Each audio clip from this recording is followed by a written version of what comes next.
going to Berklee School of Music in Boston, uh, either there or some other music school. But I think I'm sold on Berklee, and right now I just have to make sure I can see it through by like getting to school on time and keeping my grades up so I don't get unaccepted by the time they turn in my final transcripts.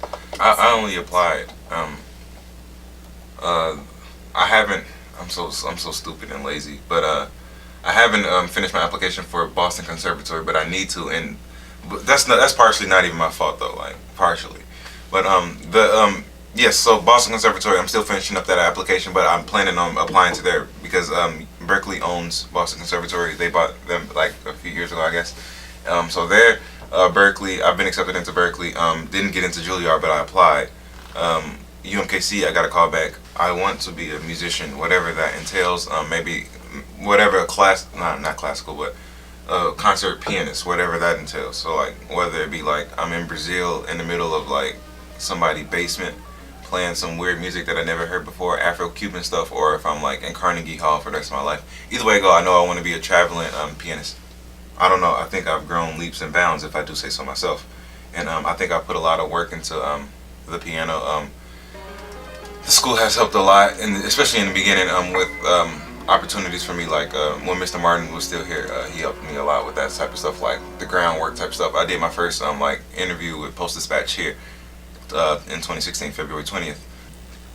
I guess they like started it all as when I won Teen Talent in 2016 at the Fox. That was a big thing, and it was like especially at that time, like that big thing coming at that time was like so surreal and crazy that I don't know, I couldn't even believe it at first. Like and it's also an achievement that like keeps achieving. So like it's like working for me basically. I won that back in the day, and I'm like still reaping the benefits. At least I feel like, or like that connecting me to other people to where now like I'm making benefit. It's beneficial to me meeting those people. So yes, it was definitely a step in the right direction. So that might be my biggest achievement. But I don't know if it's the one I'm most proud of. I guess so. I don't know. A good achievement is getting accepted into Berklee because that was my top. That's the school I really wanted to go to. So yeah, that was a big achievement. Probably my proudest in the recent times. Yeah, a couple. I don't know. December 2016, I was on the Today Show. That was a big one. Yeah, just a lot of stuff, and then I'm meeting a lot of rich people. I'll say because that's still like I still reap the benefits from that too, and yeah, like they really helped me out, and like and aside from being rich, they are super nice and helpful. Like anything that I need to do. I went to piano camp last summer for completely free, like $500 on my meal plan card. The actual camp was $4,000. Like I went free. I never ran out of food. Everybody was like struggling, and I was set, and like and my family didn't have to pay a penny, and it's just a blessing. So yes, that is another thing. A big relationship. Like they are like a super crucial part of this story.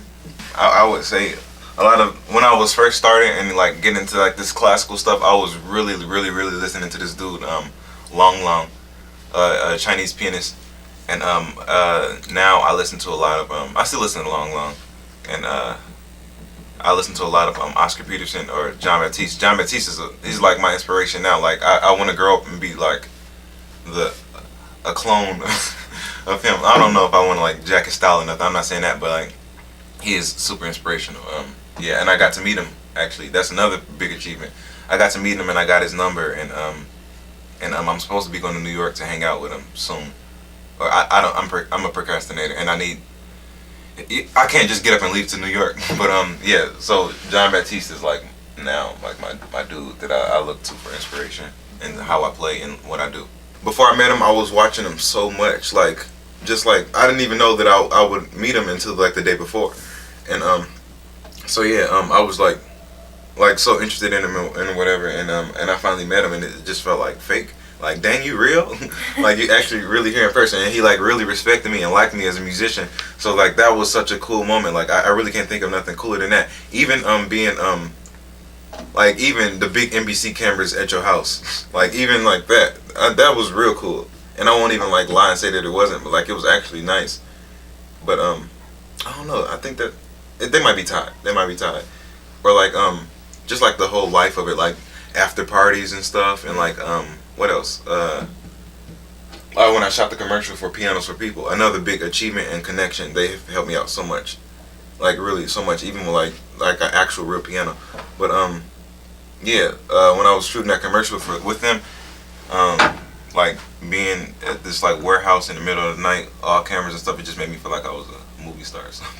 I applied for a piano. I looked up piano donation in St. Louis, and Pianos for People was like literally the first thing that popped up. I clicked on that, and then I filled out an essay as if I was my mom, because I couldn't. You can't do it yourself if you like a minor or whatever. So I filled it out as if I was. I feel as if I was my mama, and I did it. I typed it up, and then yeah, I guess it worked. But no, I recently just found out that's not what happened. I submitted that application, but maybe I wasn't like well written enough. I don't know. But the application that got me a new piano was the piano that they donated me was the application that Mr. Martin, the dude that used to work here, he actually put in the application that I knew nothing about, and yeah, so they considered his, and then they gave me a piano through his application, which I am still thankful for. I texted him the other month or so, and I thanked him for that again. But yeah, so yeah, I found out that he's the one that did that in the first place. So anyway, so that's that. I had my keyboard already, but I would later find out that I'm getting a brand new, like new to me, a new upright piano that was like nice to practice on. And so yeah, that was late 2015, and 2016 came February 20th is when they delivered it to my house.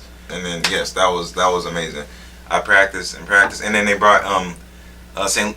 Louis Post Dispatch just happened to be doing a story on them at that time when I got my piano. It just like, it's God really, but like they just happened to be doing a story, and like I was the recipient at the time. So yeah, that was my first coverage, and yeah, it all worked out, and it was just a good experience. And then I outgrew that piano real quick, and they sent me another one. They came and took that one back and gave me a different one, the one that I have today in my house. They gave me a Baldwin upright, which is a nice piano, a nice one.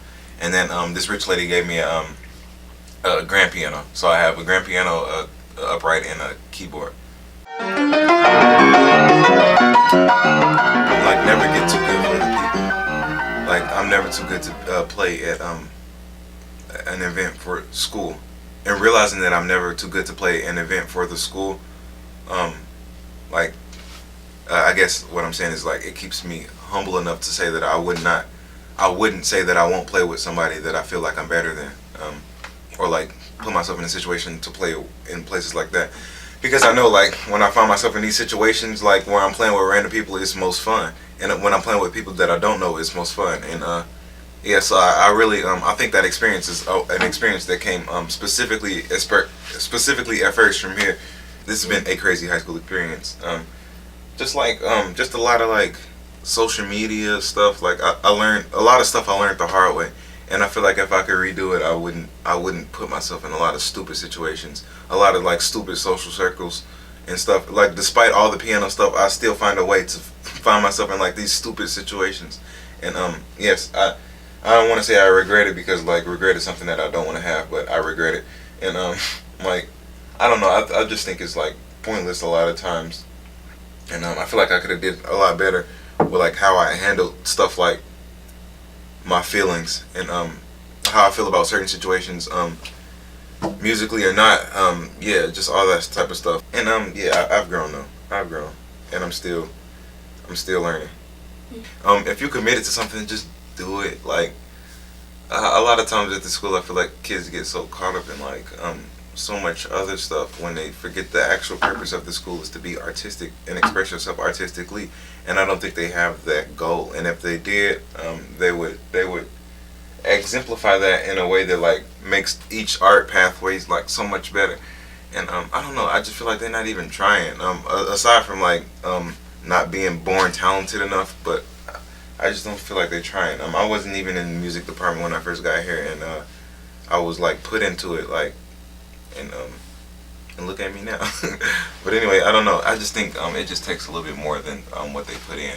But I feel like if they realized that and actually made a conscious difference in like what they do when they go home, like practice and actually invest time into the art and like enjoy it, then we would see a difference here at Grand Center Arts Academy.